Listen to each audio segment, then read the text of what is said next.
Here to talk about very, very important things that I wish I would have known when I was your age, because I was just like you. I was once sitting here, Mrs. Marnaka was my first grade teacher, so I went to SJV. So there's a lot of things that I wish I would have known and actually put into action in my everyday life that I'm going to teach you today. Does that sound like a good plan? Yeah. So the first thing we're going to do, I need everyone to put their notebooks and pencils down. So what we're going to be doing, okay, for this activity, right, as a group, everyone's going to be writing down individually what their vision of the perfect life is. Right? So if you think of yourself in the future, what's the best life that you could possibly live? So my example, for right now, the best life I could possibly live, I married my girlfriend, I live on a lake in Madison, CTG Hoops keeps growing, I influence more people. That would be an example of something I would write down on this piece of paper. Does that make sense, what we're going to be doing? So once everyone's written down their vision of the perfect life, as a group, you're going to decide what you think everyone is looking for. So all of you are looking for the same thing, even though it's different subjects. What do you want to be when you grow up? NFL. You always play football. So you want to play football? Yeah. Okay, so a football player. So you'd write down football player. That's what I want to be when I grow up. Does that make sense? So if you can vision yourself having the best life you could possibly live in the future, what would that look like? And you're going to write that down. Now, as a group, you're deciding, okay, and trying to agree upon what you think you're all looking for. Okay, then I need you to pick one person in your group to stand up and hold your piece of paper, and then when I say go, everyone's going to go back to their seats. All right, so what we're going to go through is we're going to look at our examples that we wrote as a group. Okay, what's your name? Katie. Katie, okay. Katie's group, what do you think you're all looking for? Helping people and animals. Okay, that's actually a very, very good answer. Okay, and I'm not going to reveal the right answer just yet. That's beautiful. Great job. What's your name, buddy? Ford. Ford? Yeah. Ford, what'd your group decide? To be happy and have the perfect life.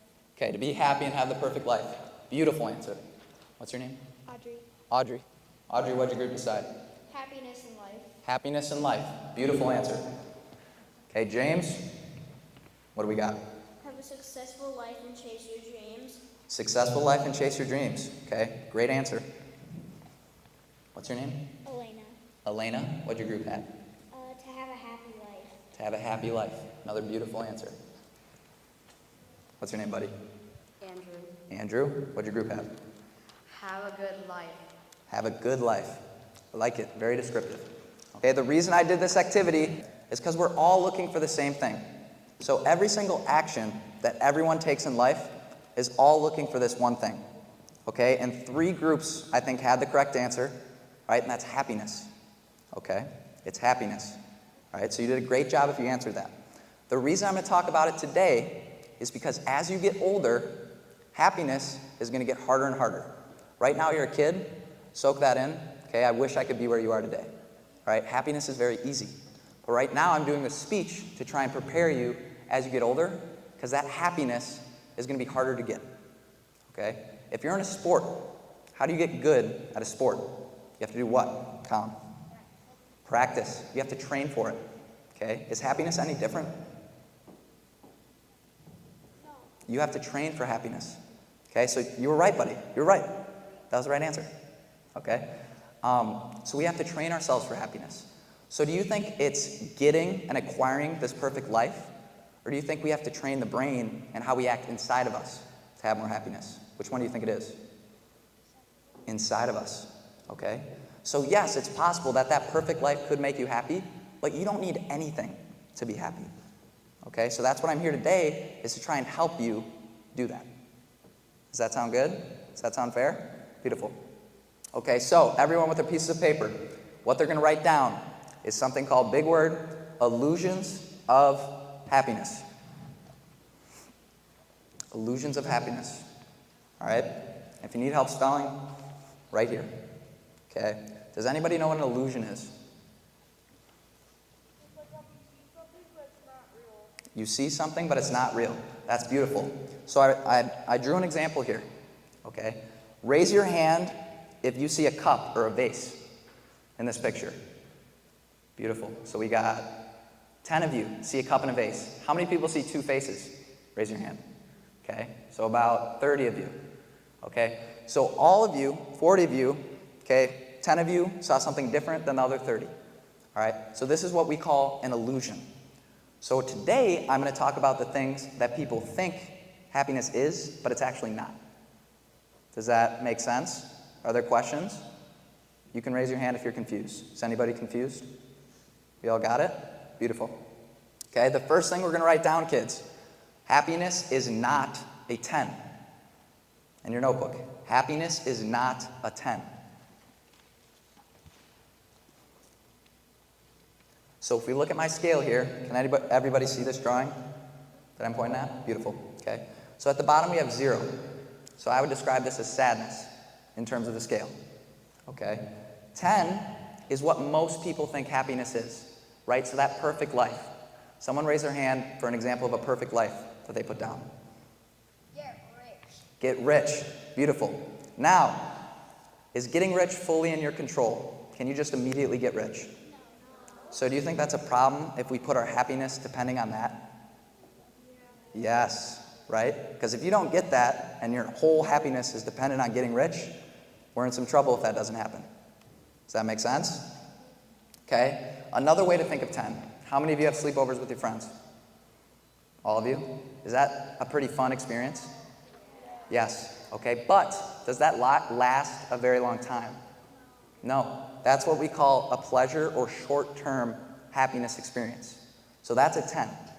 All right. 5 is what I like to call the highest form of happiness, and that's peace. Okay. Does anyone want to tell me what peace means?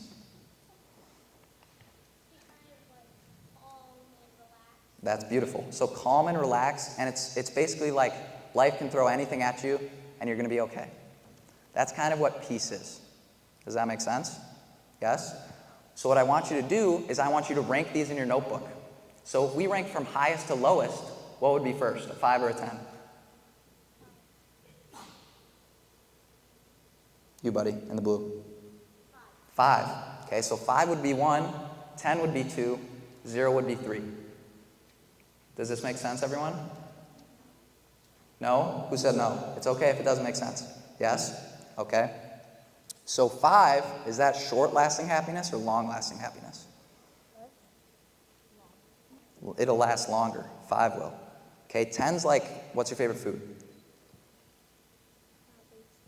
Spaghetti. Okay, does the spaghetti taste really good when you're eating it? Yeah? Does it last for a very long time, though? And then it leaves. Does that make sense? So that's why we actually want to chase 5 and not 10s. Make sense? Yes? Beautiful. Okay? The second one, kids, is happiness is not a rainbow. Happiness is not a rainbow. This first drawing, right here I have a rainbow, and what's at the end of the rainbow? Pot of gold. Okay? So people, most people, I should say, okay, think that they have to do things or acquire things to find happiness. Okay? So they think they have to do something to get happy. All right? But in reality, happiness is always there. But it's just covered by what I like to call happiness boulders. So we can't always see it. Does that make sense? Okay? So an example of a happiness boulder, okay, for one of you could be if we pick on somebody, right? A lot of times if someone picks on someone, right, what are they trying to do? They're trying to make themselves feel better, right, by thinking that they're above the other person, right? So is that a boulder covering that happiness? Yes or no? Yes. So the only thing you can actually do is remove the things covering it. Does this kind of make sense? So, no? Okay, that's okay. So another example, okay?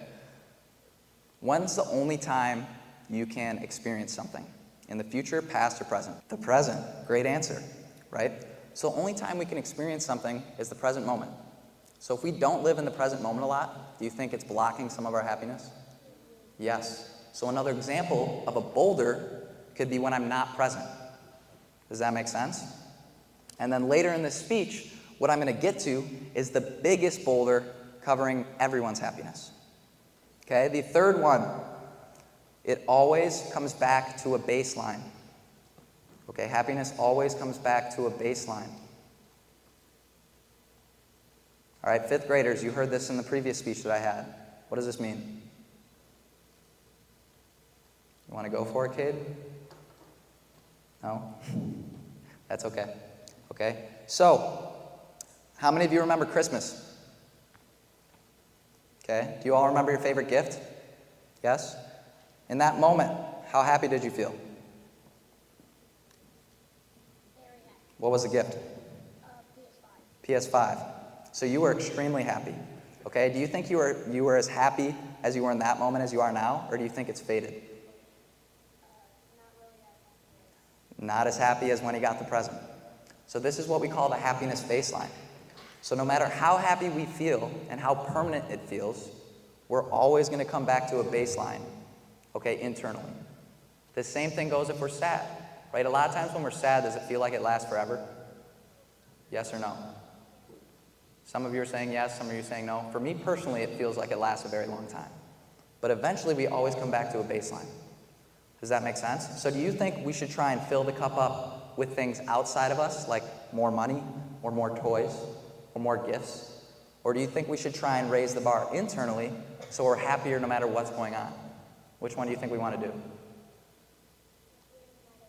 Happier no matter what's going on. Beautiful. So is that concept making more sense, kids? Yes? Yes? So, what we're going to do, before you put your notebooks down, I want everyone to write an example of a happiness baseline experience that they had. So a time in their life, it could be a Christmas gift, okay? It could be an awesome weekend with your friends, okay? Whatever it is, a time in your life when you felt like you were going to be happy forever, okay? And you thought that was going to last forever. But now looking back on it, you can realize that that faded back to your baseline. Does that make sense? It can be a positive or negative experience, but it's whatever you're comfortable sharing with a partner, because that's what you're going to do is you're going to get up, okay, and talk to a partner that you weren't sitting by right now, after you write it down in your notebook. What's your example? My birthday. Your birthday, so that feel really, really good? Yeah. And now, can you kind of not really remember it? Yeah. That's, Yeah, I can, but it's not as happy as it was. yes? So it came back to that baseline. Does that make sense? You want to give your example? When I won the softball tournament. So when you won the softball tournament, that feel really good in the moment? Does it feel as good now? Good job, girls. That's perfect. What was your experience? My experience was my birthday. Yeah, so that feel really good in the moment? Does it not feel as good now? Does that make sense, how it fades back to that baseline? Beautiful. So, James, who are your two partners? Logan and Colin?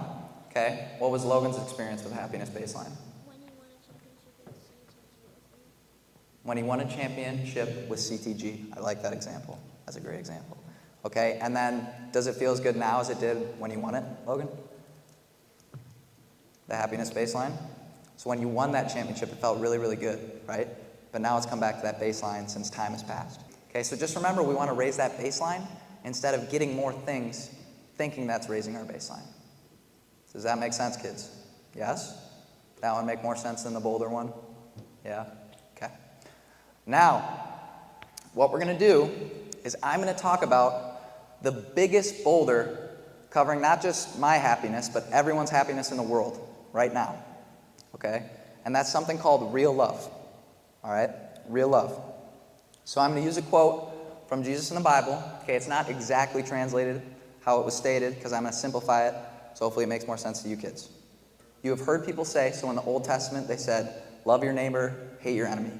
But Jesus came in the New Testament and said, but I tell you, love your enemies and pray for those who persecute you. Okay?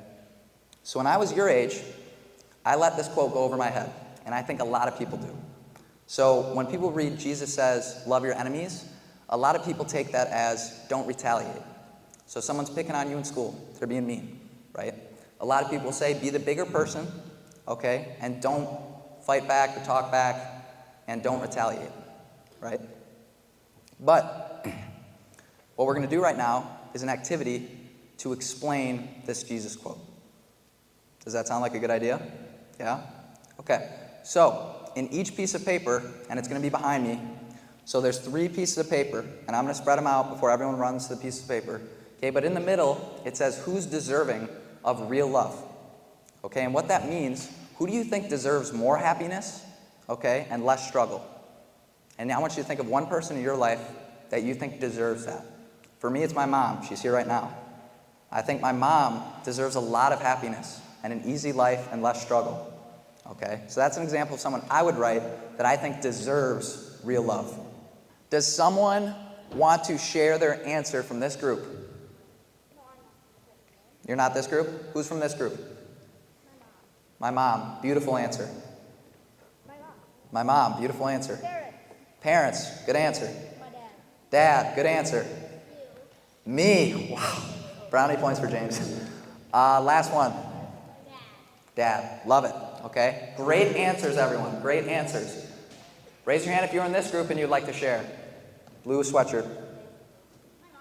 Mom. Beautiful. Grandma. Awesome answer. Mom. Last one, Cade. Mom. Beautiful. You guys can set that down. Thank you. Take a seat quietly. Who was in Lamar's group and wants to share their example? Raise your hand. Yep. My grandma. Grandma. Beautiful. My dad. Dad. Beautiful. My babysitter. Babysitter. Love it. Mom. Last one. Mom. Beautiful. Beautiful answers, everyone. Set the piece of paper down. Great job, you guys. Okay. Now, does anyone have a guess of why they think I would do this activity? No clue? You're getting to the right point, okay? Hands down. All right, so the reason I did this activity, is anyone on this piece of paper wrong? No, you're all right, okay? But like Jesus said, who's also deserving to be on that piece of paper? Everyone. Every single person that's alive deserves to be on that piece of paper, okay? So an example I'll use, all right, is somebody picks on someone in school, all right? So normally, do we feel bad for the person that was picked on? And we want them to be more happy, to be free from the struggle they're going through? Yes? Okay? And that's good. They are deserving of real love and more happiness. Okay? But what about the person that picked on that person? Do they still deserve real love? Yeah, they sure do. Okay? Because when someone picks on another person, what are they looking for? What did I say everyone looks for in any action? Happiness. Okay? It's a terrible way to look for it, all right? But they are looking for that. So that means they're struggling. They don't have a lot of it. So they try to pick on someone to get more of it.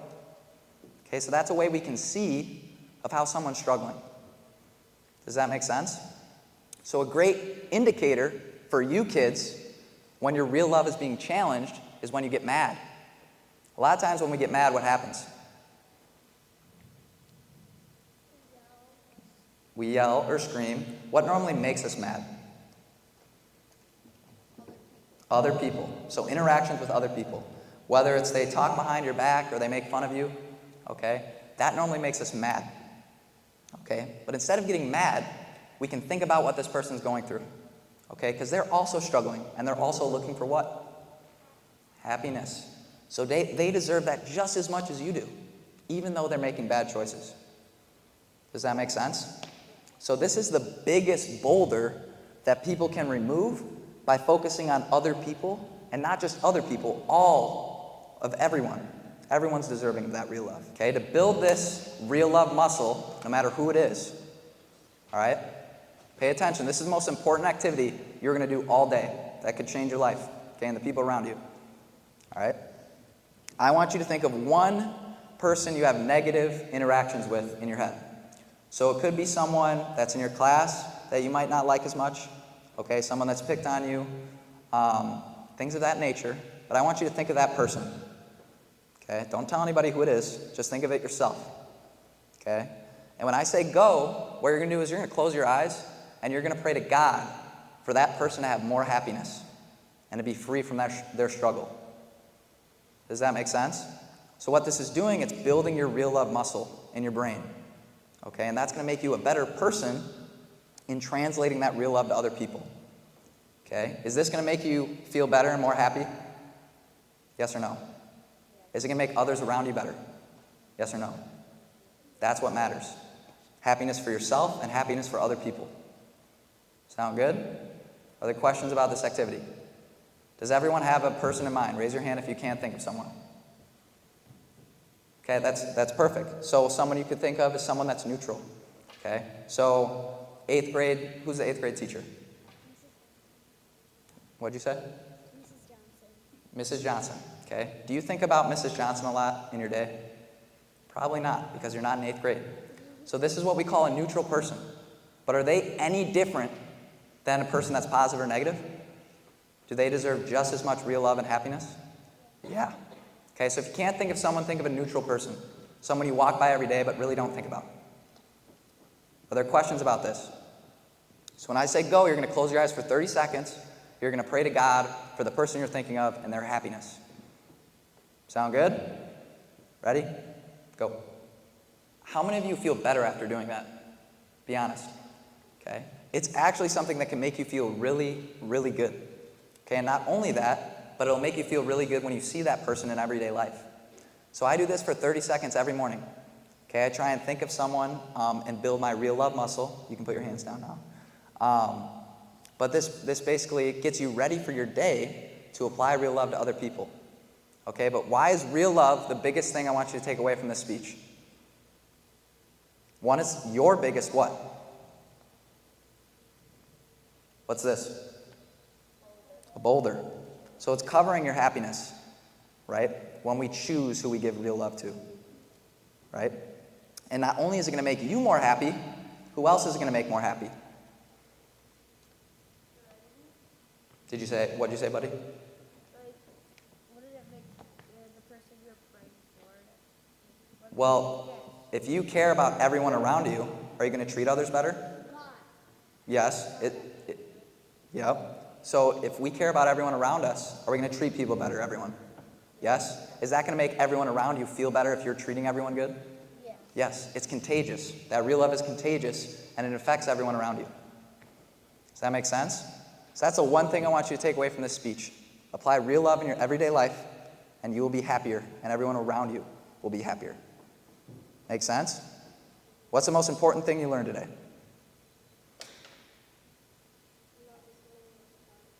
Yep, real love is the most powerful things. And when I say real love, I mean it doesn't change from person to person. Make sense?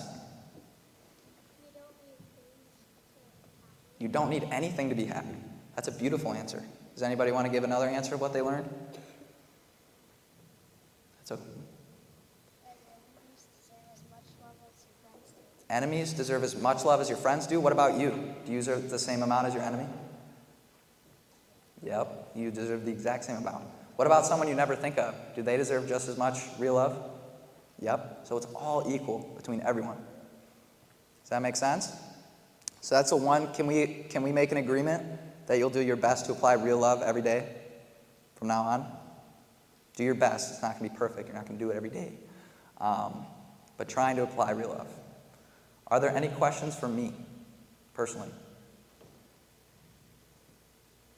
Cade, you're smiling. What do you want to say? You got nothing? Well, thanks for listening to me. I hope you kids learned a lot. I did my best to simplify it, make it easy to understand. Did you like the activities that we did? You got up and moved around? Yeah? Awesome. Well, thanks for having me, kids. Until next time, I'll come talk to you again. Sound good?